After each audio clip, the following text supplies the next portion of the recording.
कैसे हो दोस्तों और मेरे प्यारे बच्चों। स्वागत है आपका आपके अपने YouTube channel SR future academy में। और आज की जो क्लास है वो बेहद ख़ास होने वाली है, क्योंकि आज हम जो 13 दिसंबर में एग्ज़ाम हुआ है NVS कक्षा 6 का एंट्रेंस एग्ज़ाम, उसका एकदम आसान तरीके से सॉल्यूशन करने वाले हैं। और आपको इसे देखने में भी काफ़ी मज़ा आएगा। आप अपने आंसर को भी इसमें चेक कर सकते हो और इसका सॉल्यूशन बेहद आसान तरीके से हम करते हैं। चलिए बिना देरी करे शुरू करते हैं। सबसे पहले जान लेते हैं इसके बारे में। ये आपके सामने एक एग्ज़ाम पेपर है। इसमें अधिकतम अंक यहाँ पे 100 नंबर दिए गए हैं। अगर आप नवोदय विद्यालय कक्षा 6 की तैयारी कर रहे हैं तो आप अच्छे से जानते ही होंगे कि इसमें कैसे कैसे क्वेश्चन, कितने कितने क्वेश्चन कहाँ से बनते हैं। फिर भी मैं आपको एक बार इसमें इसकी इंस्ट्रक्शन पढ़वा देता हूँ थोड़ी सी। तो जो इसमें बेसिक चीज़ है वो पढ़ लेते हैं। इसमें समय देखो 11:30 से 1:30 यानी 2 घंटे का टाइम मिलता है। 100 क्वेश्चन होते हैं, 80 अंक होते हैं। 15 मिनट पढ़ने के लिए अतिरिक्त दिए जाएंगे। 1 से 40 तक रीजनिंग के प्रश्न होते हैं। 41 से 60 तक 20 प्रश्न मैथ के होते हैं। और साथ ही साथ 61 से 80 तक 20 प्रश्न हिंदी के होते हैं। रीजनिंग 50 और बाकी दोनों सेक्शन 25-25 नंबर के मिलाकर हो जाते हैं टोटल 100 क्वेश्चन, यानी कि एक क्वेश्चन बनता है 1.25 मार्क्स का। ठीक है, तो इसका पहला सेक्शन रीजनिंग होता है, जिसमें 10 पार्ट होते हैं और 10 में से 4-4 क्वेश्चन हमें देखने को मिलते हैं। तो चलिए अब रीजनिंग को शुरू करते हैं। हम इसको बेहद आसान करने की कोशिश करेंगे। ठीक है, देखिए यहाँ पे 4 ऑप्शन दिए गए हैं। अगर मैं इसको पढ़ूँ क्वेश्चन को तो पढ़ने में थोड़ा टाइम लगेगा, लेकिन मैं आपको ऐसे ही बता देता हूँ। इसमें 4 ऑप्शन दिए गए हैं। चारों में जो सबसे भिन्न है उसको हमें बताना है। ठीक है, चारों ही ऑप्शन आप देख सकते हो। तो इसमें जो भी आपको भिन्न लगे वो हमें बताना होगा। देखिए यहाँ पर ये एक स्क्वायर के अंदर 4 ऑप्शन दिए गए हैं। तो अगर आप ध्यान से देखोगे तो एक साइड ब्लैक और एक साइड खाली छोड़ी गई है। सभी क्वेश्चनों में इस तरह के पार्ट बने हुए हैं, लेकिन अगर हम ध्यान से देखते हैं तो देखो ये वाली पट्टी अपोजिट साइड में है, इधर भी अपोजिट है, इधर भी अपोजिट है, इधर भी अपोजिट है। तो इन में इस पट्टी को देखने से कोई अंदाज़ा नहीं लगता और ब्लैक और वाइट को भी देखने से कोई अंदाज़ा नहीं लगता। लेकिन एक छोटा सा हिंट इसमें यह है कि अगर आप देखते हैं तो यहाँ पे स्क्वायर बना हुआ है, यहाँ पे भी स्क्वायर बना हुआ है, यहाँ पे एक रेक्टेंगल बना हुआ है। तो आप इसको ऐसे समझ सकते हैं कि यहाँ पर 4 साइड है, यहाँ पे भी 4 साइड है, यहाँ पे भी 4 साइड है, यहाँ पर 3 साइड है। तो इसका जो भिन्न ऑप्शन हो जाएगा बच्चों, वो आपके सामने ये ए पार्ट भिन्न हो जाएगा। ठीक है, चलिए इसमें देखते हैं अगला क्वेश्चन।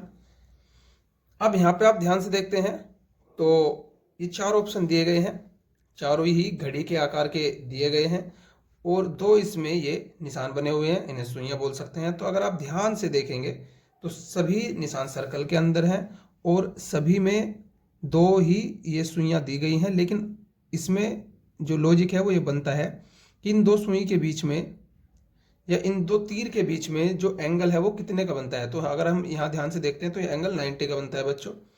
इसको देखते हैं तो ये एंगल भी 90 का बनता है और ये एंगल भी 90 का बनता है। ये एंगल 90 का नहीं बनता, तो इसमें ये सबसे भिन्न हो जाएगा। चलिए इसमें देख लेते हैं। अब बच्चों इसमें अगर हम ध्यान से देखते हैं यहाँ पे तो ये अल्फ़ाबेट्स दिए गए हैं और इन अल्फ़ाबेट्स में ये L मिरर इमेज है, R भी मिरर इमेज है और K भी मिरर इमेज है, लेकिन S मिरर इमेज नहीं है, ये दर्पण इमेज नहीं है। तो इसमें ये हमारा अलग हो जाएगा। ठीक है बच्चों, चलिए आगे चलते हैं। तो इसमें अब हम आगे बढ़ेंगे और अगले वाले प्रश्न को देखते हैं।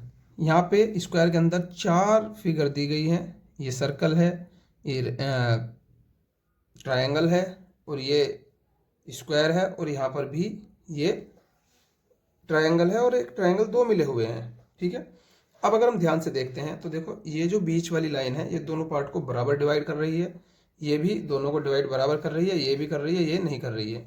सबका लॉजिक अलग अलग हो सकता है, लेकिन इसमें ये लॉजिक भी लग सकता है जो मैंने अभी अभी आपको बताया। ठीक, ये 4 प्रश्न हो गए। अगले प्रश्नों की तरफ चलते हैं। यहाँ पर भी 4 प्रश्न दिए गए हैं।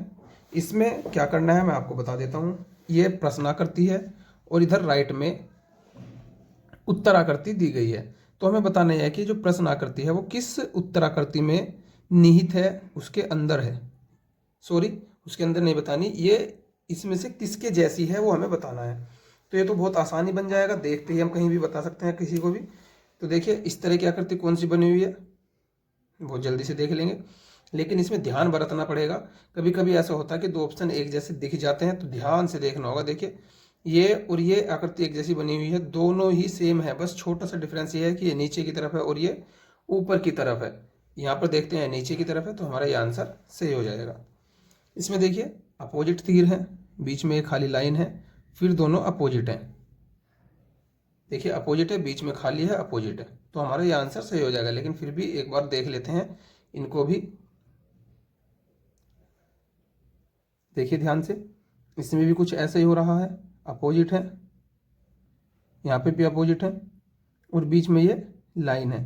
तो ये और ये में कुछ डिफरेंस दिखाई दे रहा है बच्चों, बिल्कुल दिखाई दे रहा है। देखिए यहाँ पे हमने ही गलती कर दी, ये इसका आंसर नहीं होगा, इसका आंसर ये होगा, क्योंकि यहाँ पर ध्यान से देखिए, यहाँ पर ये ऊपर है, ये नीचे है, फिर ये ऊपर है, ये नीचे है। तो इसी तरह से मैंने बोला था कि सभी ऑप्शनों को एक बार ध्यान से जरूर देख लें। चलिए अगले पर चलते हैं।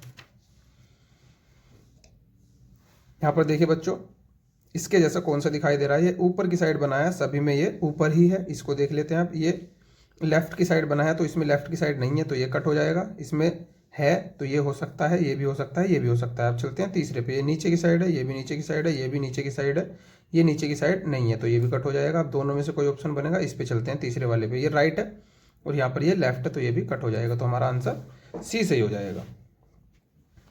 चलिए 8वें क्वेश्चन पे तो यहाँ पर देखिए ये डॉट इसमें ऊपर है, यहाँ पर भी ऊपर, यहाँ पर भी ऊपर है, इन दोनों में ऊपर नहीं है, तो ये तो दोनों कट ही हो जाएंगे।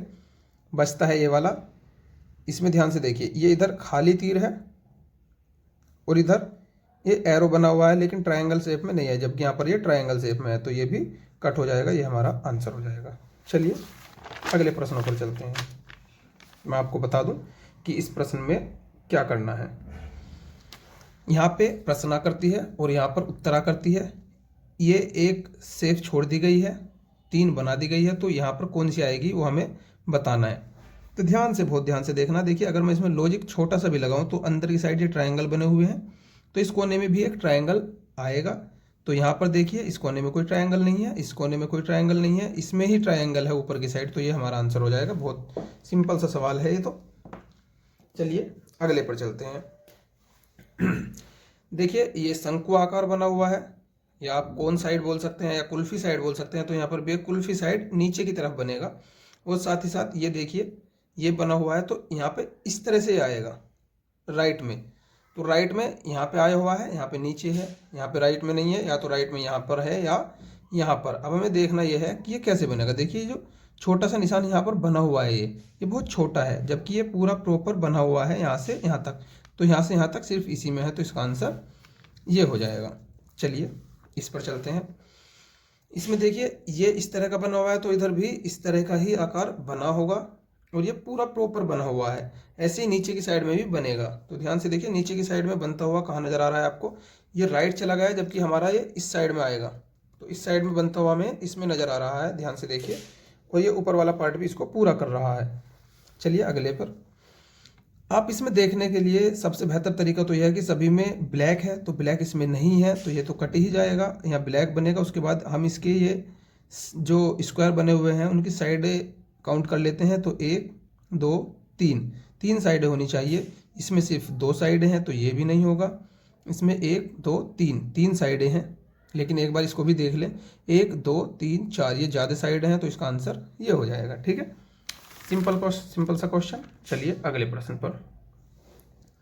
यहाँ पर भी 4 प्रश्न दिए गए हैं और 4 प्रश्नों में हमें ये बताना है कि ये प्रश्नाकृति है और ये उत्तराकृति। 3 प्रश्न यहाँ पर दिए गए हैं, चौथी आकृति इनमें से कौन सी होगी वो बताना है, संगत जो दिखाई देगी वो करना है। तो ध्यान से देखेंगे, बहुत अच्छे से समझने की कोशिश करेंगे। देखिए यहाँ पर सर्किल के अंदर एक डॉट और एक स्क्वायर बना हुआ है, अगले में 2 डॉट, मतलब एक डॉट एक्स्ट्रा हो जाता है, उससे अगले में एक सर्कल एक्स्ट्रा हो जाता है, सॉरी स्क्वायर एक्स्ट्रा हो जाता है। तो इससे अगले में क्या बनता है, मेरे हिसाब से इसमें 3 डॉट हो जाएंगे और 2 स्क्वायर रहेंगे। तो 3 डॉट इसमें भी है, इसमें तो 3 डॉट है नहीं, तो ये तो कट ही हो जाएगा। या आप ऐसे भी समझ सकते हैं, यहाँ पर 2 फिगर है, यहाँ पर 3 है और यहाँ पर 4 है, तो अब 5 आएगी। 5 इसमें है, 5 ही इसमें है, 5 ही इसमें है। तो हमें देखना है कि कौन सा हमारा आंसर होगा। तो ध्यान से अगर हम देखें तो देखिए बच्चों, यहाँ से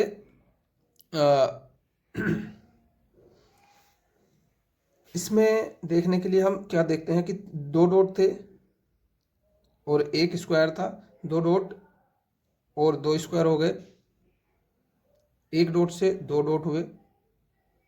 यहाँ पे जो दूसरा चित्र बना इसमें 1 डॉट एक्स्ट्रा हो गया और अगले में 1 स्क्वायर एक्स्ट्रा हो गया, तो इससे अगले में 3 डॉट्स आएंगे और 2 स्क्वायर आएंगे। तो देखिए 3 डॉट इसमें भी है, इसमें नहीं है, तो ये तो आंसर गलत ही हो जाएगा। 3 डॉट्स इसमें है या इसमें है। अब देखना यह है कि हमारा आंसर कौन सा होगा। तो इसमें से होगा, ये तो हमें पक्का पता चल गया। अब अगर हम ध्यान लगाएं छोटा सा भी, तो देखिए इसमें कोई जो हमारा सीक्वेंस बनता दिखाई दे रहा है वो इसमें या इसमें बनता दिखाई देगा। ध्यान से देखिए, तो इसमें आप एक लॉजिक और छोटा सा ये लगा सकते हैं। देखिए ये यहाँ से जाता है ऊपर की साइड में, फिर आता है इधर की साइड में, इस तीसरे वाले में, तो चौथे में आएगा इधर की साइड, तो चौथे में इधर की साइड सिर्फ इसी में है, तो ये हमारा आंसर हो जाएगा। ठीक है, चलिए अगले पर चलते हैं। ध्यान से देखिए, क्वेश्चन नंबर 14। ये एक ट्राइंगल बना हुआ है, आप कोई भी शेप से मान सकते हैं। यहाँ पर 1 है, यहाँ पर 2 है, यहाँ पर 3 है, तो अगले में 4 आएगी, ये हमें देखना पड़ेगा।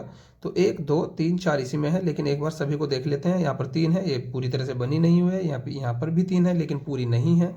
यहाँ पर ये 5 है, तो ये भी होगा नहीं। चलिए अगले में, किसी भी एक एरो को आप पकड़ लीजिए और उसको देख लीजिए कि वो किस डायरेक्शन में घूम रहा है और कितने एंगल पे घूम रहा है। तो ये देखिए, ये ऊपर है, इधर से इसका जो डायरेक्शन हो गई वो इधर लेफ्ट की साइड हो गई, फिर नीचे आ गया, फिर अगले वाले में ये इस तरह से बनता हुआ हमें नज़र आएगा। ठीक है, अब देखिए ये सिर्फ इसमें बन रहा है, तो सभी को देखने की कोई ज़्यादा ज़रूरत है नहीं। चलिए अगला क्वेश्चन नंबर 16। तो 16 पर चलते हैं। ध्यान से देखिए, ट्रायंगल एक ही है, यहाँ पर एक ही है, यहाँ पर 2 हुए, लेकिन ये जो पट्टी बनी हुई है ये हमने नीचे की तरफ घुमा दी और अगले में इधर की तरफ घुमा दी। तो अगले वाले में मैं आपको बनाकर दिखाता हूँ, ये इस तरह से बनती नजर आएगी। ठीक है, और यहाँ पर एक ट्रायंगल बना था, यहाँ पर एक ट्रायंगल बना था, तो ट्रायंगल तो 2 ही रहेंगे। जब इस तरह से होती है तो 3 तब बनते, लेकिन 2 ही रहेंगे। और ये पट्टी कैसी हो जाएगी, देखिए ध्यान से, ये इस तरह की बनती नजर आ रही है, तो इसका आंसर बी हो जाएगा। थोड़ा सा अपनी स्पीड को हम अब बढ़ाएंगे। देखिए यहाँ पर ये पीछे का छप गया है, तो मैं दूसरा पेन यूज कर लेता हूँ जिससे ये आपको देखने में कोई मुश्किल ना हो। ठीक है, तो ध्यान से देखते हैं इसको। देखिए यहाँ से हमें क्या करना है, इसमें मैं आपको एक बार इसमें समझा देता हूँ पहले क्या करना है, उसके बाद इसको करना स्टार्ट करेंगे। यहाँ पर एक बार पढ़ लेते हैं, चलिए एक क्वेश्चन को। तो यहाँ पर प्रश्न चिन्ह है और यहाँ पर उत्तर चित्र है। उत्तर चित्रों में से उस चित्र का चयन करना है जो उत्तर को दर्शाने के लिए प्रश्न पत्रिका में प्रश्न की संगत संख्या के सामने वाले काले वृत्त को काला करे। ये तो अलग बात हो गई। इसमें यह दिया गया है कि जो एक सेट है यहाँ पर, वो दूसरे सेट से किसी ना किसी एक संबंध के साथ है। तो ये सेट किस संबंध में होगा ये हमें बताना है, इसका कौन सा संबंध होगा। तो ध्यान से देखिए, इस सेट को आप देखिए, इस वाले को, सवाल को। तो अगर आप ध्यान से देखो तो ये इसका बिल्कुल अपोजिट यानी मिरर इमेज है, यानी कि दर्पण प्रतिबिंब है, जैसा शीशे में दिखता है उस तरह का है। तो इसमें भी हम यही देखेंगे कि किस तरह का हमें दिखाई देगा शीशे में। तो अगर यहाँ शीशा बन जाए तो ये डायरेक्शन इसके अपोजिट बनेगी। शीशे में देखने के लिए सबसे अच्छी तरकीब यही होती है कि जो भी डायरेक्शन बनती है वो आपको उसी डायरेक्शन में बिल्कुल विपरीत दिखाई पड़ती है। ठीक है, तो देखिए इस तरह की बिल्कुल अपोजिट डायरेक्शन कौन सी बनेगी। ये ट्रायंगल है, इसमें कोई ट्रायंगल नहीं है, इसमें नीचे ही ट्रायंगल नहीं है, ट्रायंगल नीचे ही आएगा, तो या तो यही होगी। सभी में ट्रायंगल ऊपर है, इसमें 2 में एक में है ही नहीं, तो यही हो जाएगी। यहाँ पर भी इसका जो इमेज है वो अपोजिट बना हुआ है। तो देखिए इसका अपोजिट कौन सा बनेगा बच्चों, ये ऐसे है और अब के इस तरह से ये ऊपर और नीचे की तरफ बनेगा। तो ऊपर और नीचे की तरफ कैसे बनेगा, ध्यान से देख लीजिए आप। ये 2 डॉट नीचे आएंगे और ये 1 2 3 तो हमारा ए बन जाएगा। ठीक है, चलिए अगला क्वेश्चन नंबर 19। ये स्क्वायर है, इसके अंदर ट्रायंगल है, फिर ट्रायंगल को बाहर कर दिया, स्क्वायर को अंदर कर दिया। सर्कल के अंदर स्क्वायर है, अब स्क्वायर के अंदर सर्कल आना चाहिए, तो स्क्वायर ये रहा और स्क्वायर के अंदर सर्कल हमारा इसी में है, तो हमारा ये आंसर सही हो जाएगा। ठीक, देखिए इसमें ध्यान से, इसमें क्या दिखाया गया है उसको ध्यान से देखते हैं। ये जो हमारी पट्टी है इसको घुमा के सीधी से, ये इस तरह की पट्टी थी, देखिए इस तरह की, इसको ऐसे घुमा दिया है तो ये 90 डिग्री एंगल पे घूम गई है। तो हमें इसको भी 90 डिग्री एंगल पे घुमाना है। तो ये जो हमारी ये वाली पट्टी है इस तरह की, ये नीचे आ जाएगी इस तरह से और ये इस तरह से बनती हुई नजर आएगी। तो ध्यान से देखिए इस किस में है, ये तो इसी में है, बाकी सभी में तो देखिए ये अलग अलग तरह के चित्र बने हुए हैं, तो हमारा ये आंसर सही हो जाएगा। क्वेश्चन नंबर 21, इसमें हमें बताना है कि इस प्रश्न आकृति को पूरा करने के लिए इसके अंदर कौन सी जो उत्तर आकृति हो सेट होगी। तो ध्यान से देखना है, अगर इसको सही मायने में देखना हो या सही बनाना हो तो जिस तरह से कट होता है उसी तरह से हम एक अपना चित्र बना लेंगे। तो मैं आपको बना के दिखाता हूँ। देखिए जो भी आकृति आएगी वो इस तरह की कट को पूरा करेगी, यानी कि वो इस तरह की होगी। तो इस तरह की ध्यान से देखिए कौन सी आकृति बन रही है। अब थोड़ी थोड़ी इसमें ये दिखाई दे रही है, ये दिखाई भी दे रही होगी कुछ बच्चों को, लेकिन इसमें और इसमें थोड़ा सा डिफरेंस ये है कि ये थोड़ी तिरछी है और ये सीधी है, तो हमारा ये आंसर हो जाएगा। तो इस तरह से आप इसमें देख सकते हैं। अब ध्यान से देखिए, इसमें भी आप ऐसे ही कर सकते हो या आप लाइन भी गिन सकते हो। देखिए अगर मैं इसको बनाने की कोशिश करूँ तो ये इस तरह से बनेगा, फिर दूसरी लाइन इस तरह से आएगी, फिर इस तरह से आएगी, फिर इस तरह से आएगी और ये हमारे यहाँ से मिल जाएगा। तो देखिए ये सीधा सीधा बहुत आसान सा है, ये तो अलग ही बन रही हैं, तो ये तो होगा ही नहीं। इसमें देखिए ध्यान से, इसको जब हम पूरा करेंगे तो ये लाइन ऐसे बनेगी और ये पूरी ऐसे करके बन जाएगी। तो ये मुझे सिर्फ इसी में दिखाई दे रही है, आपको भी इसी में दिखाई दे रही होगी। बहुत आसान सा सवाल है। ठीक है, चलिए क्वेश्चन नंबर 24, इसको अगर बनाने की कोशिश करूँ तो मैं अलग से आपको बना के दिखाता हूँ। देखिए इस तरह से बनेगा, फिर इस तरह से पट्टी आएगी, फिर इस तरह से आएगी और हमारा ये इस तरह से ये पूरा हो जाएगा। ध्यान से देखिए इस तरह का कौन सा बनता नजर आ रहा है, ये इसमें बनता हुआ दिखाई दे रहा है। ठीक है, चलिए अगले सवाल पर। देखिए यहाँ पर तो सीधा दिया ही गया है कि ये हमारा मिरर है, यानी कि दर्पण है, यानी कि शीशा है, और इसकी इमेज कौन सी बनेगी वो इसमें हमें बताना है। चारों ही सवाल में यही करना है। तो अगर मैं ध्यान से आपको समझाने की कोशिश करूँ तो इसमें सबसे अच्छा तरीका ये होता है कि जब हम दर्पण में देखते हैं तो जो वस्तु जितनी नज़दीक होती है वो उतनी ही नज़दीक दिखाई पड़ती है और अपोजिट डायरेक्शन में हमको दिखाई पड़ेगी। तो देखिए ये ऊपर की तरफ एक जो पट्टी बनी हुई है, ये दो तीर के निशान की तरह, ये ऊपर की तरफ भी एक बनी हुई है, इसमें तो कोई भी नहीं है, तो ये तो होगा ही नहीं। इसमें और इसमें ये है। ठीक है, लेकिन अगर हम ध्यान से देखें तो ऊपर की तरफ 2 है, नीचे की तरफ 2 है, बिल्कुल बीचों बीच बनी हुई है। और इसमें ये बीचों बीच नहीं है, इसमें बीचों बीच नहीं है, इसी में सिर्फ बीचों बीच है। ऐसे भी हम इसको समझ सकते हैं। ठीक है, इसका दर्पण देखिए टी बनेगा पहले, वी का दर्पण बिल्कुल सेम बनता है, तो वी ऐसे रहेगा और टी का भी सेम बनता है। तो देखिए बिल्कुल सेम टू सेम मुझे तो यही दिखाई दे रहा है। इसमें टी सीधा हो गया, टी सीधा होगा, लेकिन जो जितना नज़दीक है वो उतना नज़दीक दिखेगा। तो ये नज़दीक है, तो हमें इधर से देखना है कि इस तरह का चित्र कौन सा बनता नज़र आ रहा है। तो यहाँ पर ये बनता हुआ नज़र आ रहा है, ये सीधा हो गया, जबकि ये दूर है। तो ये नीचे ही है, लेकिन इसमें ये वी का ए बन गया, तो हमारा ये आंसर सही हो जाएगा। इसमें देखिए ये इस तरह से बनता हुआ आपको दिखाई पड़ेगा, लेकिन बिल्कुल इसी डायरेक्शन में इस तरह से। तो अब आप ध्यान से देख सकते हैं कौन सा ऐसा बनता नज़र आ रहा है, तो हमें यही दिख रहा है इसमें, तो हमारा ये आंसर सही हो जाएगा। चलिए अगला क्वेश्चन नंबर 28। देखिए ये तो इस तरह की आकृति है ही नहीं, तो ये तो कट ही हो जाएगी। उसके बाद ये भी बिल्कुल अलग आकृति है, ये भी अलग आकृति है, तो बिल्कुल इसमें तो साफ साफ हमें ये दिखाई पड़ रहा है।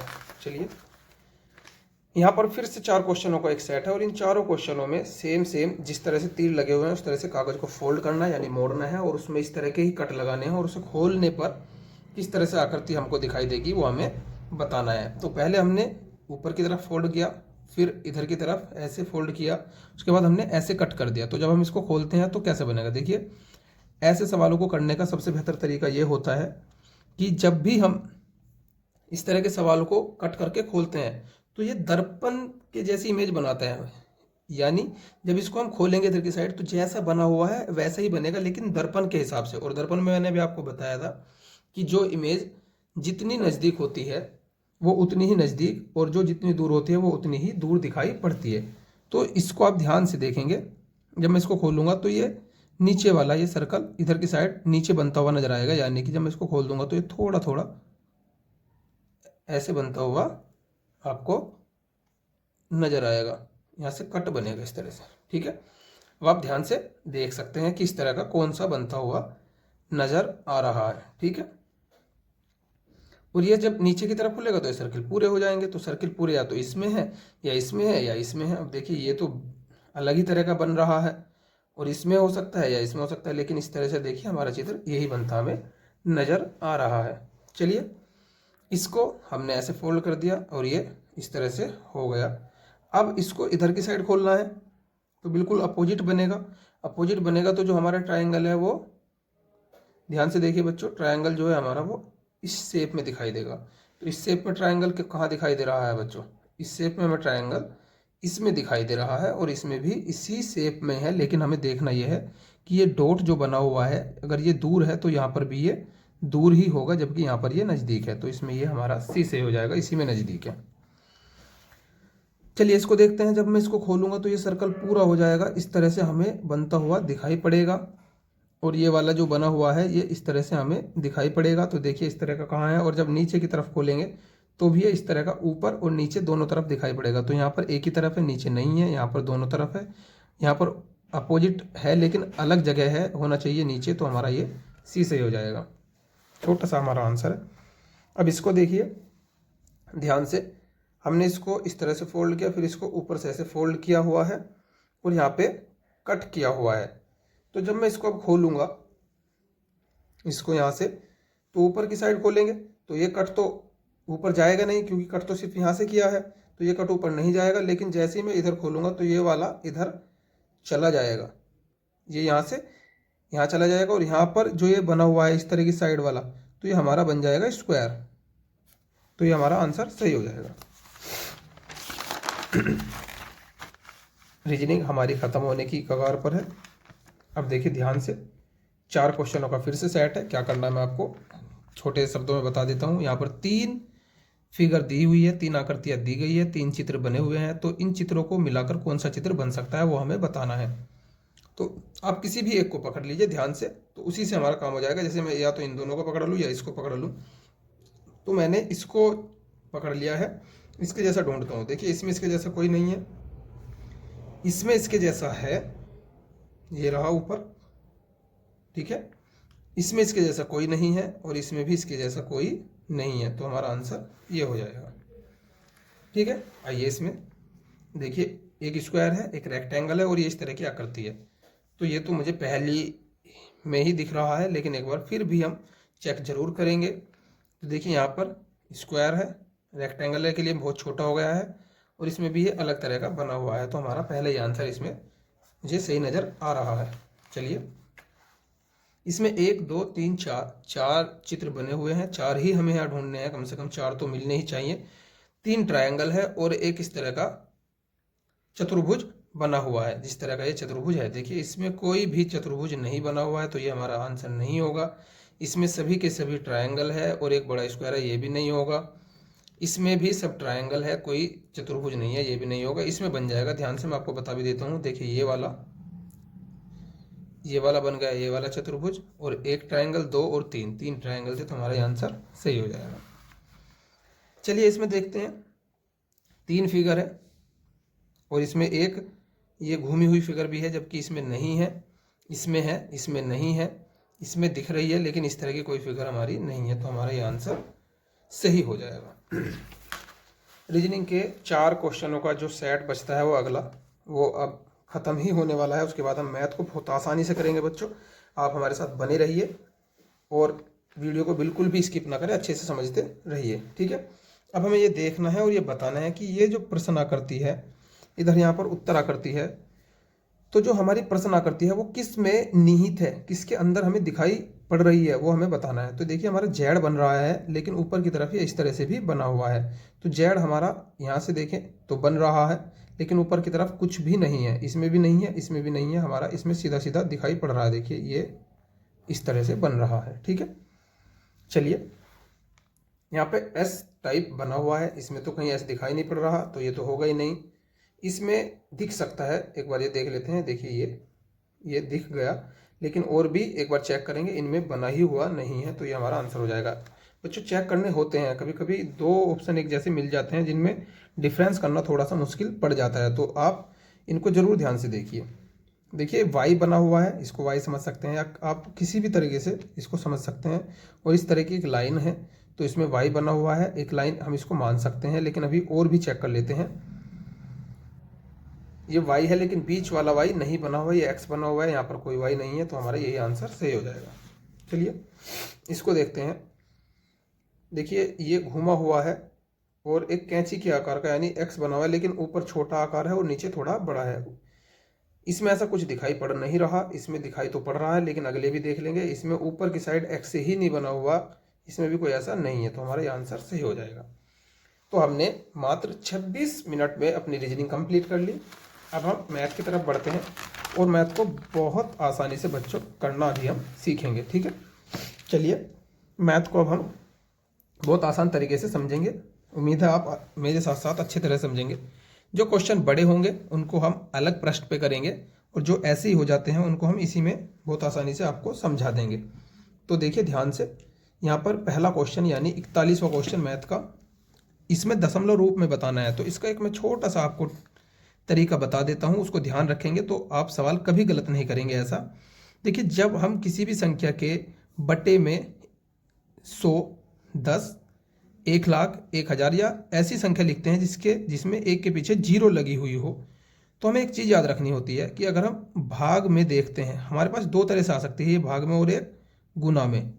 तो अगर ये हमारे पास भाग में आती है तो हम जितनी नीचे जीरो होती है उतनी दशमलव लेफ्ट की तरफ चलते हैं, और गुना में होती है तो जितनी जीरो गुना में होती है उतनी दशमलव राइट की तरफ चलते हैं। तो देखिए हमारे पास ये भाग में है तो हम लेफ्ट की तरफ चलेंगे, कितनी दशमलव, जितनी जीरो होंगी। दशमलव इसमें ऊपर दिखाई ही नहीं पड़ रही है, लेकिन किसी भी अंक के दशमलव लास्ट में होती है, तो दशमलव यहाँ पर हम मानकर चलते हैं, तो यहाँ पर हमारी दशमलव हो जाएगी। उसके बाद 3 अंक हमें चलना है, तो 1, 2, 3 जीरो है तो 3 अंक चलना है, तो 3 और 9 कवर हो जाएंगे। देखिए 3 और 9 सिर्फ इसी में कवर है, ठीक है। ये बात आपको समझ आ गई होगी। चलिए थोड़ा सा मैं इसको क्लोजअप में लेके आता हूँ, जिससे आपको और बेहतर ये दिखाई पड़े, ठीक है। अब दिखाई पड़ रहा होगा और अच्छे से। तो देखिए ध्यान से, ये भिन्न का सवाल है और हमें भिन्न के ये दशमलव का सवाल है, भिन्न के रूप में बदलना है। तो ऐसे सवालों को करने के लिए जितनी एक देखिए दशमलव के पीछे अंक गिनते हैं। पहले दशमलव के पीछे 1, 2, 3 अंक हैं, तो जितने अंक होते हैं नीचे एक के पीछे उतनी ही जीरो लगा देते हैं, ठीक। उसके बाद जो नंबर लिखा है उसको बिना दशमलव के लिख लेंगे। ये हमने बिना दशमलव के नंबर लिख लिया, ठीक है। अब अगर ये कटता है तो काटेंगे, नहीं कटता तो नहीं काटेंगे। ये 2 से कट जाएगा, तो 2 से ऊपर वाले को मैं काटूंगा, तो 2 एकम 2 और 3 कटता है, एक बार 1 बच जाएगा, 2 निम 18, 119, नीचे 1500 बार कट जाएगा, तो 119/500 हमारा आंसर हो जाएगा, ठीक। ये बहुत आसान सा है। चलिए इसको देखते हैं। सेंटीमीटर स्क्वायर को मीटर में बदलना है, तो बहुत ध्यान से समझेंगे। जब हम सेंटीमीटर को बदलते हैं तो पहले आप ये समझें कि हमारा 1 मीटर जो होता है वो 100 सेंटीमीटर होता है। इसको उल्टा भी बोल सकते हैं हम कि 100 सेंटीमीटर 1 मीटर होता है, इसको ऐसे भी समझ सकते हैं। तो अब हमें क्या करना है, हम इसको बहुत आसानी से मैं अगर आपको बताऊं, तो जब हम मीटर को सेंटीमीटर में बदलते हैं तो गुना करते हैं, और अगर सेंटीमीटर को मीटर में बदलते हैं तो भाग करते हैं 100 से। तो देखिए सेंटीमीटर स्क्वायर है, सेंटीमीटर नहीं है, तो इसको ध्यान से समझेंगे। अगर हमारे पास 100 सेंटीमीटर और हमें ये मीटर में बदलना है तो हम 100 से भाग करेंगे, ठीक है बच्चों। लेकिन हमें एक चीज़ देखनी यहाँ पर है, वो क्या है कि ये स्क्वायर में है, तो अगर स्क्वायर में होता है तो 2 बार 100 से भाग करनी पड़ेगी, क्योंकि अभी सेंटीमीटर से मीटर बनेगा, ठीक है। तो यहाँ से 2 जीरो से 2 जीरो कट जाएंगे या 100 से 100 कट जाएगा, तो बनेगा बचेगा यह 1/100। और अभी अभी मैंने बताया कि अगर बट्टे में 100 आ जाए या 1000 आ जाए तो दशमलव उतनी चलते हैं जितने जीरो होती है। तो 1 2 2 जीरो है, दशमलव इस अंक में कहाँ मान के चलते हैं यहाँ पर, तो एक अंक कवर करेगा तो 1 आ जाएगा। अब अगला अंक तो दिखाई नहीं पड़ रहा है, तो इसमें हम एक जीरो को ऐड करते हैं, तो 0 1 और दशमलव यहाँ पर लगा देंगे। इसके पहले जीरो लगा भी सकते हैं, नहीं भी, वो आप देख लीजिए, और ये बन जाएगा मीटर स्क्वायर। तो देखिए इस तरह का सवाल हमारा ये आंसर बनता हुआ नजर आ रहा है।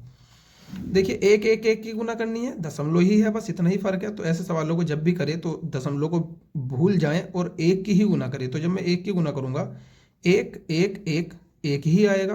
अब हमको लगानी है दशमलव, तो दशमलव देखिए एक अंक यहाँ है, दशमलव के बाद एक यहाँ है, एक यहाँ है, तो 3 हमारे टोटल अंक हो जाएंगे। इसमें सिर्फ एक अंक है, इसमें 2 अंक है और इसमें 3 अंक है। हालांकि इसमें भी 3 अंक है, लेकिन ये एक बन गया, और जबकि एक नहीं आएगा, ये 0.001 आएगा। ठीक है, चलिए अगला सवाल करते हैं। ये तो बेहद आसान सही था। देखिए ध्यान से, इस सवाल को करने के लिए सबसे पहले 3/2 भाग का निशान दिखाई दे तो उसको गुना बना देंगे, और जो भी भिन्न अगली वाली होती है उसको पलट कर लिख देंगे। तो 3 नीचे आ गया तो ऊपर चला गया, गुना 2 ऐसे ही रखेंगे, प्लस 3/2 ऐसे ही रखने हैं। देखिए 2 से 2 कट गया, 3 से 3 कट गया, यहाँ ओवरऑल 1 आया, 1 की गुना 2 में करेंगे 2 आएगा, तो ये आ जाएगा 2 प्लस 3/2। और इस तरह से आपने सवाल को हल किया होगा। 2 दूनी 4, इसमें गुना करते हैं, ऊपर वाला जोड़ते हैं, 4 और 3 7/2। तो हमारा सी आंसर हो जाएगा। ये मैथ इतना आसान इसमें आया है बच्चों, इसमें अलग से प्रश्न लेने की ही जरूरत नहीं पड़ रही। ठीक है, चलिए क्वेश्चन नंबर चलते हैं 46 पर। देखिए इसका गुणनफल बताना है, तो हम अभी मैंने बताया कि दशमलव को भूल जाइए, सिर्फ सीधा गुना कीजिए। 2 तिया 6, हमें पता चल गया कि 6 तो हमारा आएगा ही आएगा इधर। और अब देखते हैं दशमलव, 2 इधर है 1 इधर है, टोटल 3 अंक बन जाएंगे। तो एक अंक हमारा ये बन गया, और 3 अंक बनाने के लिए हमें 2 जीरो लेनी पड़ेंगी, तो ये आ जाएगा 0.006। तो 0.006 पहला हमारा आंसर बन जाएगा।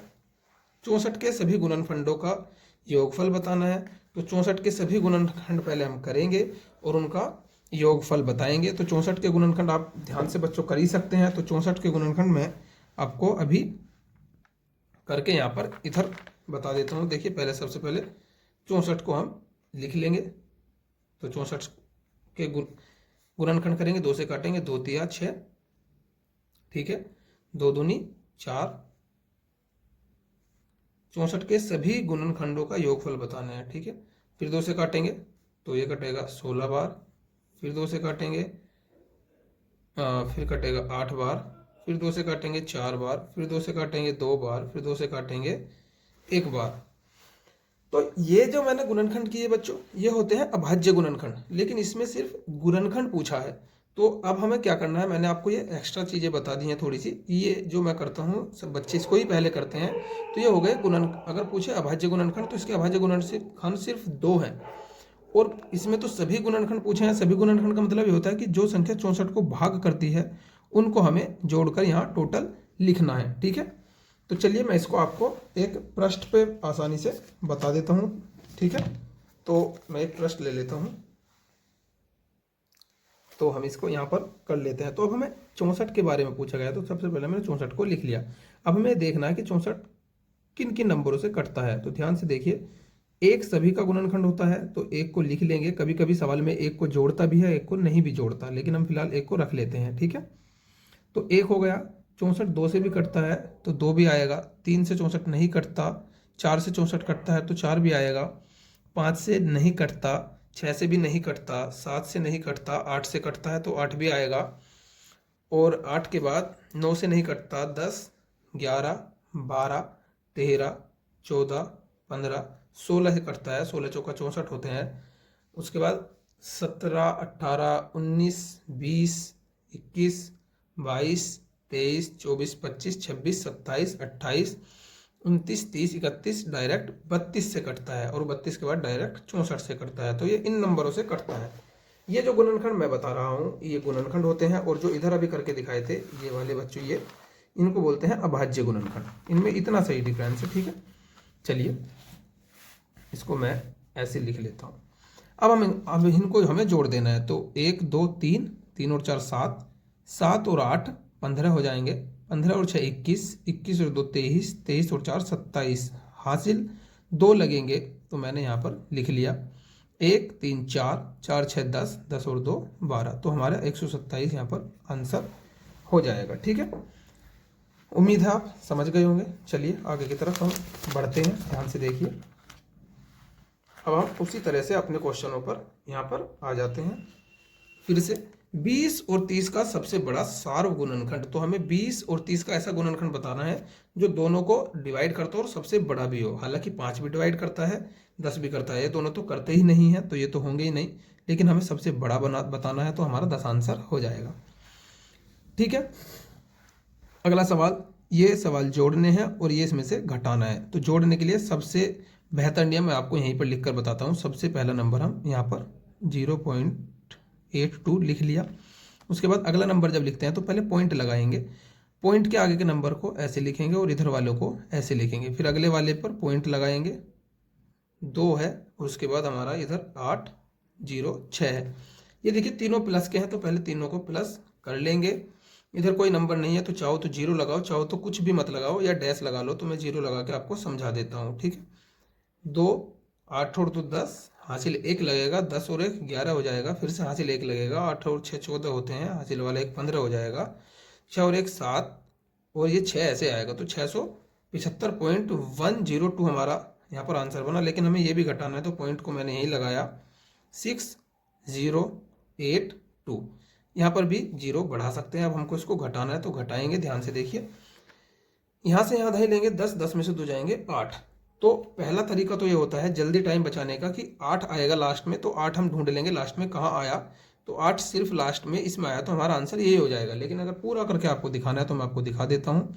यहाँ पर 1 बचेगा, यहाँ से यहाँ दही लेंगे, यहाँ से यहाँ 11, 11 में से 8 जाएंगे, 3 बचेगा, यहाँ 9 आएगा, और यहाँ 0 है तो यहाँ से 10 दही लेंगे, 10 में से 10, 10 में से 6 जाएंगे, 4 बचेगा, 10 में ऐसे लगाएंगे, 4 7 और 6, ये हमारा आंसर हो जाएगा। ठीक है, चलिए अगले सवाल पे, 1 और 11 के मध्य कितनी अभाज्य संख्याएं हैं।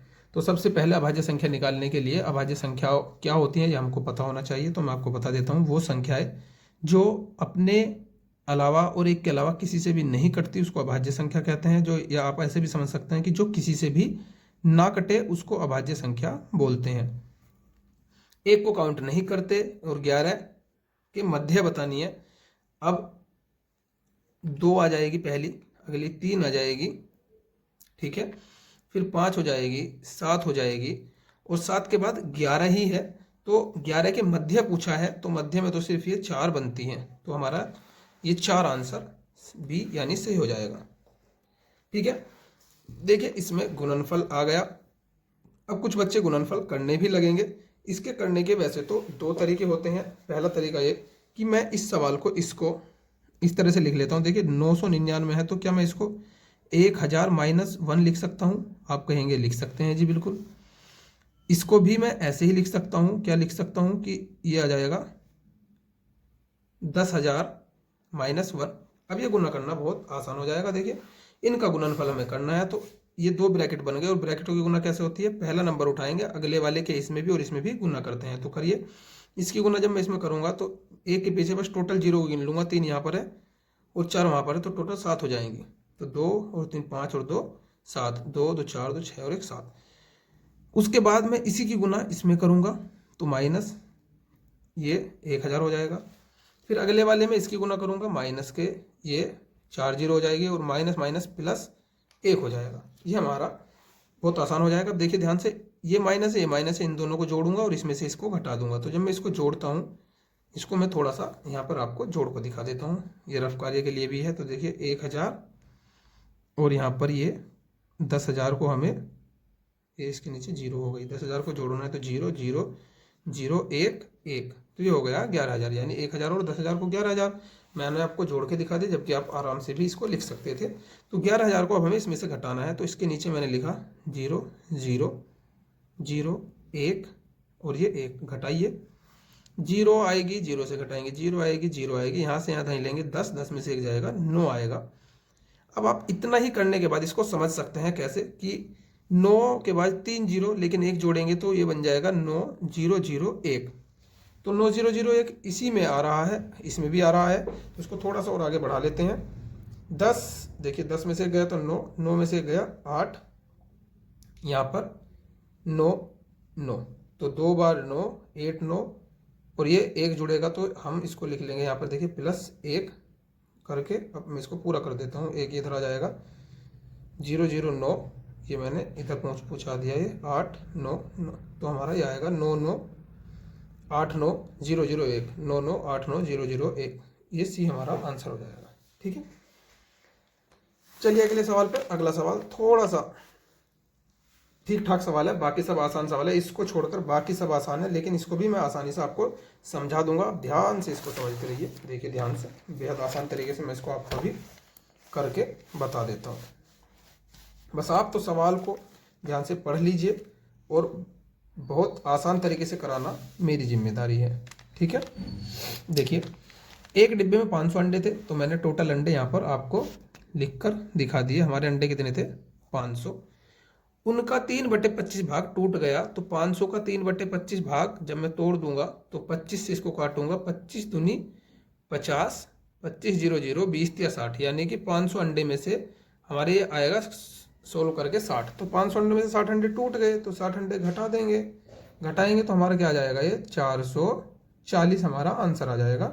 सॉरी आंसर नहीं, 440 घटा के आएगा। उसके बाद टूटा हुआ निकला तथा कुल का 1/5 भाग मेहमानों ने खा लिया। तो टोटल अंडे कितने थे? 500। ध्यान से देखिए, 500 का 1/5 भाग निकालेंगे, जो मेहमान खा गए हैं, 5 से इसको भाग करेंगे तो 100 आएगा।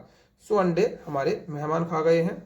ठीक है, तो 440 अंडे बचे थे, जिनमें से 100 मेहमान खा गए, तो 100 को घटाएंगे, ये खा गए 0 4 और 3, तो 340 हमारा आंसर इसमें ये हो जाएगा। कितना आसान सा सवाल है। ठीक है, उम्मीद है समझ गए होंगे। फिर से मैं इसको ऊपर रख लेता हूँ, क्योंकि अब फिर से छोटे छोटे सवाल हैं, तो इसी में करके मैं आपको आसानी से बता सकता हूँ। चलिए अगला सवाल। एक दुकानदार ने 200 की एक दीवार घड़ी खरीदी और उसे 40 के लाभ पर बेच दिया। उस दीवार घड़ी का विक्रय मूल्य क्या हुआ? ध्यान से देखिए, 200 की खरीदी थी, इसको सीपी बोलते हैं बच्चों, जिसको खरीदते हैं उसको सीपी बोलते हैं, और उसे 20 के लाभ पर बेच दिया। तो हमें इसमें 40 का लाभ और लेना है, तो 40 का लाभ लेंगे तो कितने की बेचेंगे? 240 रुपए की। कितना आसान सा सवाल है। ठीक है, अगला सवाल भी इसी के जैसा है, बहुत आसान सा।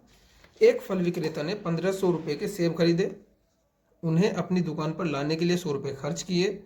उसने यह सेब कुल इतने रुपए में बेचे, उसने कितना लाभ अर्जित किया? देखिए 1500 रुपए के खरीदे थे, 100 रुपए उसने लाने में खर्च करे, तो उसके टोटल खर्च कितने हो गए बच्चों?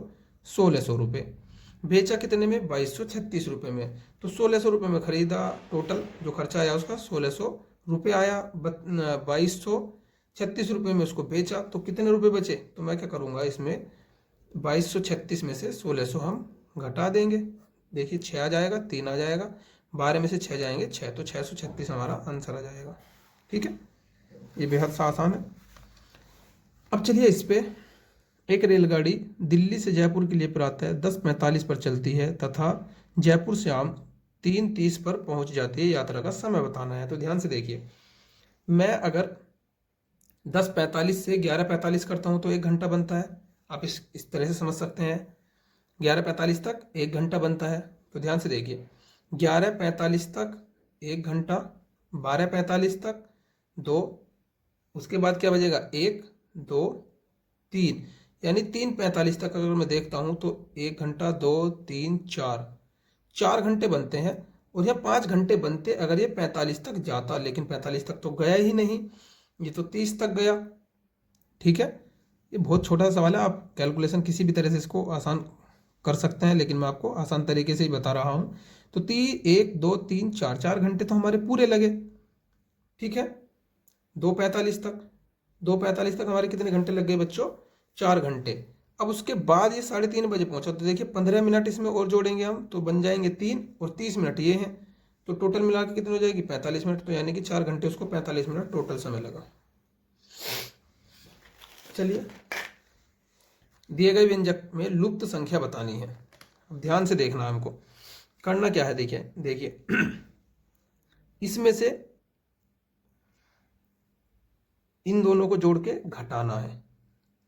ठीक, तो इन दोनों को जोड़ें 86 को, और इसमें से घटाएं। तो मैं 86 को जोड़ता हूँ। 86 जोड़ेंगे जब हम, यहाँ देख लेते हैं, 86 और 86 को मैंने जोड़ा, 6 और 6 12, हासिल 1 हुआ, 8 और 8 16, 1 17, 172 हमें इसमें से घटाना है। 5 8 3 9 4, 172 को हम घटा दें तो 172 को हम घटाएंगे, 2 आ जाएगा, 9 में से 7 जाएंगे तो 2 आ जाएगा, 3 में से 1 जाएगा फिर 2 आ जाएगा, ये 8 और ये 5। अब हमारा 5822, सॉरी आपको दिखानी होगा, 5822 हमारा आया है। ठीक है, तो अब हमें भी ये देखना है कि इधर 86 की गुना किस नंबर में करें कि हमारा बच्चों क्या आ जाए, 58,222 आ जाए। तो यहाँ पे देखने का तरीका देखिए, आप इसे गुना भी करके देख सकते हो, सभी ऑप्शनों को गुना करके देख सकते हो, लेकिन मैं एक चीज़ आपको बताता हूँ कि हम जब 86 की इनमें से किसी भी नंबर से गुना करेंगे तो हमारा क्या आना चाहिए, 5822, क्योंकि यहाँ पर जो ये साइड है और ये साइड बराबर होगी। तो जब मैंने इसको हल किया तो 58,222 आया, तो जब इसको भी हल करूंगा तो 58,222 आना चाहिए। एक गुना का पद हमें दिया गया है, दूसरा हमें इनमें से कोई बताना है। तो देखिए आएगा क्या हमारा 58,222, तो लास्ट में क्या है हमारा 2।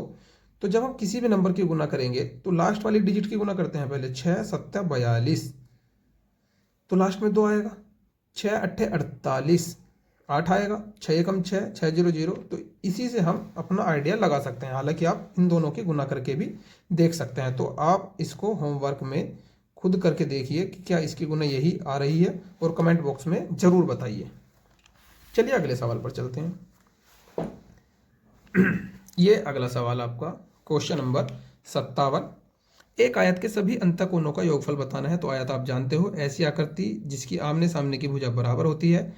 और आप बहुत अच्छे से जानते होंगे, जो तैयारी कर रहे होंगे, कि आयत का प्रत्येक कोण यानी चारों कोण में से प्रत्येक कोण 90 डिग्री का होता है। तो 90 90 90 को जोड़ेंगे तो 4 बार जोड़ के 360 आ जाएगा। ठीक है, आगे देखिए, एक पंचभुज जिसका परिमाप 80 सेंटीमीटर तथा उसकी 4 भुजाओं की लंबाइयों का योग 63 सेंटीमीटर है कि पांचवी भुजा की लंबाई बतानी है। तो बच्चों मैं आपको एक चीज़ बताता हूँ, जिस भी हमारी कोई भी आकृति हो, कोई भी फिगर हो, अगर उसमें हमारा जो है, ये मैं आपको यहाँ दिखा देता हूँ, कोई ऐसी पंचभुज बना हुआ, देखिए ये हमारा पंचभुज इस तरह से बन जाएगा। तो हमारा पंचभुज में 5 साइड होती हैं, 1 2 3 4 5।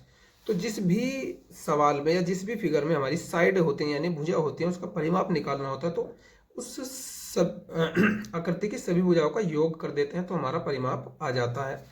ठीक है, तो इसने परिमाप तो खुद मिला के दे ही रखा है कि 80 आया होगा, सभी भुजाओं को जोड़ा होगा तो 80 आया होगा, और उनमें से 4 का इसने 63 दिया हुआ है, तो बाकी एक भुजा बची। तो अगर मैं 80 में से 63 घटा देता हूं तो अगली भुजा आ जाएगी, तो घटा देते हैं तो ये 17 आ जाएगा। ये तो आसान सा सवाल हुआ। ठीक है, इसमें देखिए ये और आसान है। 115 परिवारों के सर्वे में अंकित किया गया कि प्रत्येक परिवार में कितने बच्चे हैं। इन आंकड़ों को दंड ग्राफ द्वारा दर्शाया गया है। दंड ग्राफ में से उन परिवारों की संख्या जिनमें कोई बच्चा नहीं है, ये हमें बताना है। तो हमें ऐसा परिवार बताना है जिसमें कोई बच्चा नहीं है। देखिए परिवारों की संख्या ये रही, और यहाँ पे देखिए, यहाँ पे अगर देखो तो बच्चों की संख्या एक कितने परिवारों में है, 20 में, 30 परिवारों में 2 है, 35 परिवारों में 3 है। तो हमें क्या बताना है, उन परिवारों की संख्या जिनमें कोई बच्चा नहीं है। तो बच्चों की संख्या 0 कहाँ है बच्चों, ध्यान से देखिए। टोटल 115 परिवारों के सर्वे हैं। यहाँ पर देखिए, इसको समझने के लिए हम क्या करेंगे, इसका जो मुझे आसान तरीका लगता है ये देख लेंगे कि 1 बच्चे, 2 बच्चे, 3 बच्चे, 4 बच्चे वाले परिवार कितने हैं, सबको जोड़ देंगे। बाकी जो बचेंगे उनमें कोई बच्चा होगा ही नहीं। तो देखिए 1 बच्चे वाला परिवार कितने हैं, 20। ठीक है, 2 परिवार वाले बच्चे, 2 बच्चों वाले कितने परिवार हैं, 30। 3 परिवार वाले 35, 4 परिवार वाले 5। तो इन सबको जोड़िए, मैं इन सबको जोड़ देता हूँ, ध्यान से देखिए। 5 और 5 10, हासिल 1, 2 और 3 5, 5 और 3 8, और हासिल वाला 1 9। तो 90 ऐसे हो गए परिवार जिनमें कोई ना कोई बच्चा है। तो अब कितने परिवार बचे, तो 190 और ये टोटल परिवार थे 115। तो कितने परिवार बचेंगे बच्चों? 25। कैसे आया? 115 से हमने 90 घटाया तो हमारा 25 ही आएगा। तो 25 परिवार ऐसे हैं जिनमें एक भी बच्चा नहीं है। चलिए अगले सवाल पर। एक संपूर्ण कोण बनाता है, सॉरी, संपूर्ण कोण बराबर होता है एक समकोण, दो समकोण, तीन समकोण। पहले समझिए संपूर्ण कोण होता क्या है। अगर मैं एक लाइन खींचता हूं और यहाँ पर इस तरह का एंगल बनाता हूं तो इसको बोलते हैं संपूर्ण कोण। संपूर्ण कोण होता है 180 डिग्री का। और ये समकोण के बारे में पूछा है। समकोण होता है 90 डिग्री का। तो 90 डिग्री को क्या बोलते हैं? समकोण बोलते हैं बच्चों। 90 डिग्री को समकोण बोलते हैं। तो इसमें 180 के लिए कितने समकोण बनाने होंगे हमें? 2 समकोण बनाने होंगे। तो 2 हमारा आंसर हो जाएगा। ठीक है, ये इस तरह से आपका मैथ कंप्लीट हो जाता है। देखिए हिंदी में ये थोड़ा सा छप गया है, थोड़ी सी कठिनाई हो सकती है, लेकिन अगर आप ध्यान से समझेंगे तो आपको जरूर समझिए आ जाएगा। देखिए बच्चों, अगर मैं हिंदी को पढ़ता हूँ, पूरा पूरा पैराग्राफ पढ़ना है, फिर उसका हमें आंसर देना है। 4 पैराग्राफ है तो पढ़ने में थोड़ा टाइम लग सकता है। तो क्यों ना मैं इसको आपको एक पैराग्राफ पढ़ के बता दूं और बाकी के आंसर यूं ही डायरेक्ट बता दूंगा। आप खुद से वीडियो को पॉज करके उसको रोकिए और देखिए कि आपने आंसर सही निकाले या नहीं। तो एक मैं पढ़ता हूँ, बाकी को डायरेक्ट हम करेंगे। देखिए ध्यान से पढ़ लेते हैं। राष्ट्रीय संग्रहालय दिल्ली में मोटे शीशे के पीछे प्रदर्शित विश्व में सबसे प्रसिद्ध नर्तकी को अनदेखा नहीं किया जा सकता। मोहनजोदड़ो की नृत्य कृति लड़की कांस्य की बनी दुर्लभ कलाकृति है। हमारी स्कूली पाठ्य पुस्तकें भी हमारी 5000 वर्ष प्राचीन विरासत के बारे में बताती है। उसके बाएं ऊपरी बाजू से लेकर उंगलियों तक सीप, हाथी दांत या पतली धातु की बहुत सी चूड़ियां अलंकृत करती हैं।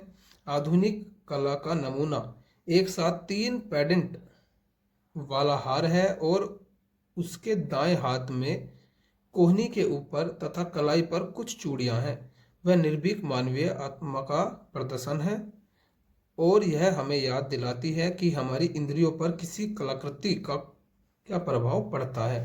थोड़ा सा टिपिकल है बच्चों के लिए, लेकिन फिर भी समझेंगे तो समझ आ जाएगा। नृत्य करती लड़की को मोटे शीशे के पीछे बंद किया गया है क्योंकि यह दुर्लभ कलाकृति है, बहुत प्रसिद्ध नर्तकी है, इसे मूल्यवान रत्नों से सजाया गया है, वह निर्भीक है। तो अगर आपको कुछ समझ भी ना आए, हालांकि समझ आ जाता है पढ़ के, लेकिन समझ भी ना आए तो इस तरह का वर्ड आप ढूंढिए पैराग्राफ में कहाँ पर लिखा हुआ है नृत्य करती लड़की। तो देखिए कहाँ पर लिखा हुआ है, ध्यान से देखिए। संग्रहालय दिल्ली में मोटे शीशे के पीछे विश्व में सबसे प्रसिद्ध नर्तकी को अनदेखा नहीं किया जा सकता। ध्यान से देखना आपको क्या लिखा हुआ है। लड़की कांस्य की बनी दुर्लभ कलाकृति है, ऐसा देखिए। नृत्य करती लड़की कहाँ पर लिखा हुआ है, हमें ये ढूंढना है। तो ये लिखा हुआ है नृत्य करती लड़की कांस्य की बनी दुर्लभ कलाकृति है। हमारी स्कूल पाठ्य पुस्तक 5000 प्राचीन विरासत के बारे में बताती है। तो देखिए इसको पीछे क्यों रखा गया है मैं आपको बता दूं, क्योंकि इसमें लिखा भी हुआ है कि राष्ट्रीय संग्रहालय दिल्ली के मोटे शीशे के पीछे प्रदर्शित विश्व में सबसे प्रसिद्ध नर्तकी को अनदेखा नहीं किया जा सकता। कांस्य की बनी दुर्लभ कलाकृति है। तो यहाँ पे देखिए यह क्या है, दुर्लभ कलाकृति है, इस वजह से इसको शीशे के पीछे रखा गया है। तो इसका ये आंसर सही हो जाएगा। पेडेंट का भाग है। पेडेंट आप ढूंढ सकते हैं, पेडेंट कहाँ पे लिखा हुआ है। पेडेंट मैंने अभी पढ़ा था, तो पेडेंट ये रखा है। देखो ध्यान से देखेंगे, आधुनिक कला का नमूना एक साथ 3 पेडेंट वाला हार है और उसके दाएं हाथ में कोहनी के ऊपर तथा कलाई पर चूड़ियां हैं। तो पेडेंट, पेडेंट के आगे पढ़ो बच्चों क्या लिखा हुआ है। पेडेंट चूड़ियों का भाग है, हार का भाग है, कलाई बंद कोहनी पर पड़े कड़ों का भाग है। तो पेडेंट क्या होता है, देखिए कला का नमूना एक साथ 3 पेडेंट वाला और उसके हाथ पर कोहनी में ऊपर चूड़ियों का हार है ना। तो पेडेंट क्या होती हैं, चूड़ियां होती हैं।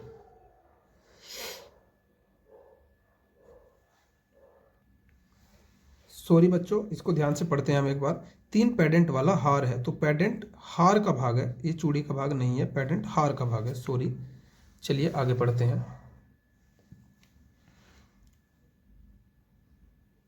कथन 1 और कथन 2 पढ़िए और दिए गए विकल्पों में से सही उत्तर चुनिए।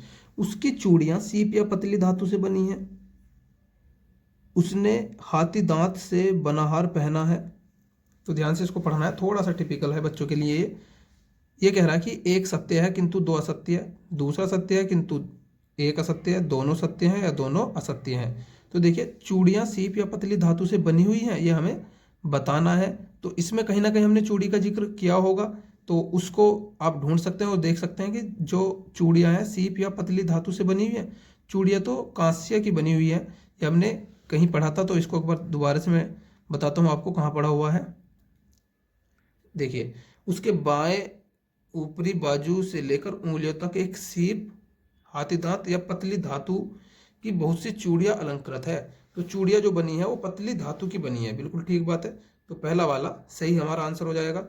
उसने हाथी दांत से बना हार पहना है। एक बार देखिए दोबारा से, उंगलियों पर सीप, हाथी दांत या पतली धातु से चूड़ियाँ बनी होती है आधुनिक कला। उसके बाएं बाजू से लेकर उंगलियों तक, आगे कहीं लिखा होगा कि उसने हाथी के दांत से बना हुआ पहना हुआ है। उसके दाएं हाथ में कोने के ऊपर चूड़ियां हैं, ये यहाँ पर आपको एक बार मैं, तो जहाँ तक मुझे दिखाई दे रहा है, देखिए यहाँ पर लिखा हुआ है आधुनिक कला का नमूना, एक साथ 3 पैडल वाला हार है। तो यहाँ पर हाथी के दांत वाला हार तो नहीं है, तो शायद ये गलत हो जाएगा। तो इसमें 1 सत्य किंतु 2 असत्य हो जाएगा, पहला हमारा आंसर हो जाएगा। ठीक है, चलिए आगे बढ़ते हैं।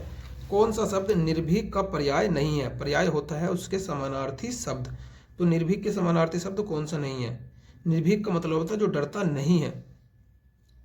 ठीक है, तो निडर, जो निडर का मतलब भी वही होता है जो डरता नहीं है। साहसी का मतलब भी वही होता है जो डरता नहीं है। बहादुर भी डरता नहीं है। तो इसका पर्याय कौन सा नहीं है? डरपोक। बाकी तो सब वही है। कलाकृति शब्द का अर्थ है कला के बारे में तथ्य, मनुष्य द्वारा बनाए गए कला के नमूने, जमीन से खोदी गई वस्तुएं, कांस्य की मूर्तियां। तो जो मनुष्य बनाते हैं उसको बोलते हैं कलाकृति। जो अपने हाथों से मनुष्य बनाते हैं उसको कलाकृति बोलते हैं। ठीक है बच्चों, अब आप इसको ठीक से पढ़ लीजिए। मैं इसको डायरेक्ट ऐसे ही करूंगा तो थोड़ा सा टाइम बच जाएगा हमारा, क्योंकि वीडियो ज़्यादा बड़ी ना हो। फूल हमारे अनेक रूप में, फूल हमारे लिए अनेक रूप में क्या होते हैं? उपयोगी होते हैं। ठीक है, अगला, फूल अनेक आकृतियों में मिलते हैं, अनेक रंगों में मिलते हैं, अनेक रंगों और आकृतियों में मिलते हैं, समान आकार में मिलते हैं। तो अनेक आकृतियों और रंगों में मिलते हैं फूल। फूलों के व्यवहारिक उपयोग क्या है? चाय, इत्र, सौंदर्य प्रसाधन बनाना, फूलदानों में सजाना, हार बनाना, या प्रार्थना या पूजा करना। ये चारों ही ऑप्शन थोड़े थोड़े समान है, तो एक बार इसको इसमें ढूंढेंगे तो बहुत आसानी से मिल जाएगा। देखो ध्यान से, प्यार और सराहना का प्रदर्शन करके फूलों के गुलदस्ते दिए जाते हैं, फूलों के हार बनाए जाते हैं, देवताओं सजाने सभी के लिए। तो ये हमारा अपने रहने के वातावरण में सुंदरता बढ़ाने के लिए फूलों को फूलदानों में सजाया जाता है। फूलों के व्यवहारिक उपयोग भी हैं, इसका उपयोग इत्र, चाय और सौंदर्य प्रसाधन बनाने में किया जाता है। तो व्यवहारिक उपयोग इसके क्या है? ये लिखा हुआ है यहाँ पर, व्यवहारिक उपयोग, इसका उपयोग चाय, सौंदर्य और इत्र बनाने में किया जाता है। यहाँ देखिए यहाँ पर कुछ फल लिखे हुए हैं। यहाँ पे लिखा हुआ है सब कुछ रंगीन छोटे। तो फूलों का उपयोग दवाइयाँ बनाने में होता है।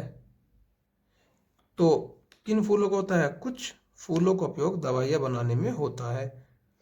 प्रभाव शब्द का, प्रभाव शब्द का अर्थ है, प्रभाव होता है एक तरह का असर, किसी पे जो हम असर डालते हैं वो होता है प्रभाव।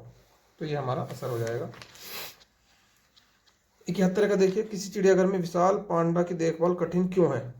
ये अभी हमने पैराग्राफ पढ़ा नहीं है, तो सबसे आसान तरीका होता है कि पैराग्राफ ना पढ़ा हो तो इस तरह का शब्द देखिए, चिड़ियाघर में विशाल पांडा की देखभाल कठिन क्यों है, तो वहीं पर पहुंच जाइए। विशाल पांडा केवल मध्य चीन बांस, ये जहाँ पर भी आपको दिखे विशाल पांडा की देखभाल, वहीं पर आपको रुक जाना है। विशाल पांडा अपना अधिकांश समय बांस के जंगलों में कंप्लीट, ये दिखा हुआ है। तो इसके लिए मैं आपको, देखिए इसमें लिखा है कि विशाल पांडा की देखभाल कठिन क्यों है, तो आप यहाँ से देखोगे तो यहाँ को मिल जाएगा आपको, क्योंकि वे केवल बांस की कोंपलों को ही खाते हैं, वे अधिक पर्याप्त मात्रा में हैं, इसलिए इनके लिए पर्याप्त भोजन, सॉरी यहाँ पर नहीं है, यहाँ पे लिखा हुआ है विशाल पांडा अपना अधिकांश समय बांस के जंगलों में घूमने और बांस की कोंपलों को चबाने में व्यतीत करते हैं। और देखो क्या लिखा हुआ है, क्योंकि वे केवल बांस की कोंपलों में ही, सॉरी, तो बच्चों नीचे यहाँ पे लिखा हुआ है विशाल पांडा की देखभाल सरल नहीं होती, क्योंकि उन्हें खिलाने के लिए पर्याप्त भोजन करना कठिन होता है। देखिए उन्हें, उनके लिए पर्याप्त भोजन कराना कठिन है, ये इसका आंसर हो जाएगा। विशाल पांडा का मुख्य भोजन क्या है? बांस की कोपले ही है, यह भी इसमें पढ़ा था हमने। यह सुंदर पशु विलुप्त क्यों हो जाता है? इसमें अधिकांश मनोरंजन के लिए चिड़ियाघरों में रखा जाता है, अत्यधिक शिकार करने के लिए प्राकृतिक निवास, चीन में पर्याप्त बांस के जंगल नहीं है, प्राय ये पैदा होते ही मर जाते हैं। तो सुंदर पशु विलुप्त क्यों होता जा रहा है? सुंदर पशु विलुप्त इस वजह से होता जा रहा है बच्चों, क्योंकि अत्यधिक शिकार करने और उनके प्राकृतिक निवास उजड़ जाने से ये विलुप्त होते जा रहे हैं। कौन सा शब्द विशाल? विशाल होता है बहुत बड़ा, तो उसका विपरीत है, मतलब उल्टा। तो बड़ा तो विपरीत नहीं है। विस्तृत भी बड़ा होता है, लघु होता है उल्टा। लघु का मतलब होता है छोटा, और लंबा भी बड़ा ही होता है।